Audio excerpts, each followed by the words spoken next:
Modernismo, sem dúvida, importante período literário século XX, XXI.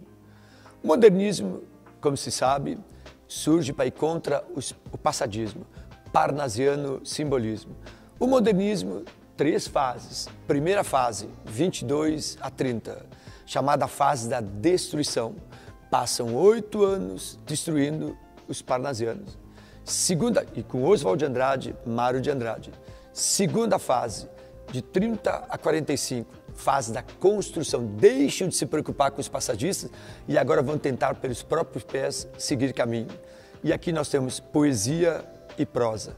Prosa, José Lins do Rego, Jorge Amado, Graciliano Ramos, Érico Veríssimo, Raquel de Queiroz, José Américo de Almeida. E a poesia?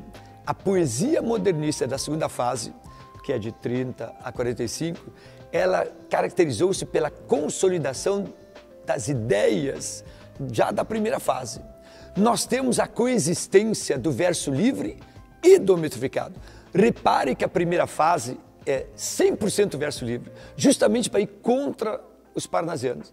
Na segunda fase, 8 anos depois, eles continuam com o verso livre, mas começam aos poucos o metrificado. E também temos a reflexão sobre o mundo.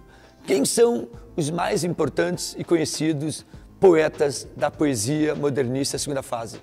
Podemos citar Carlos Drummond de Andrade, Cecília Meirelles, Vinícius de Moraes, Mário Quintana, Murilo Mendes, Jorge de Lima. Seria interessante nós pararmos para pensar um pouco em Jorge de Lima. Jorge de Lima, filho de pai branco e de mãe mestiça, ele nasceu em União dos Palmares, Alagoas, perto da Serra da Barriga. E eu via, ainda menino, sempre histórias sobre Zumbi. O interessante sobre Jorge de Lima seria como Castro Alves e Machado de Assis. Esse poeta alagoano se inscreve na tradição daqueles, Castro Alves, Machado de Assis, que escrevem sobre, reparem, sobre o negro, mas nunca do ponto de vista do negro. Então se escreve naqueles que escrevem sobre, mas nunca do ponto de vista do negro. Esse Jorge de Lima, nós encontramos 4 fases bem distintas dele. Primeira fase dele é a fase da herança parnasiana, ainda resquícios do passadismo. Soneto, sob forma de soneto, 2 quartetos, 2 tercetos. Segunda fase dele, identificação com as raízes pátrias, volta à infância e aqui ele tematiza o folclore e a figura sociocultural do negro. Terceira fase é uma fase religiosa, mais de temática de catolicismo. E a quarta fase é uma fase épica, de maturidade. Ele reinventa Camões.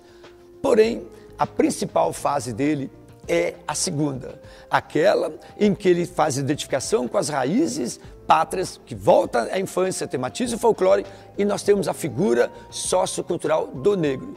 Concluindo, se diz que ele fala sobre a influência do escravo na cultura brasileira, desenhando em traços nítidos a crueldade do tratamento que é imposto ao negro, ao subalterno. Portanto, segunda fase dele é a mais conhecida e importante para as provas e concursos. Isso aí.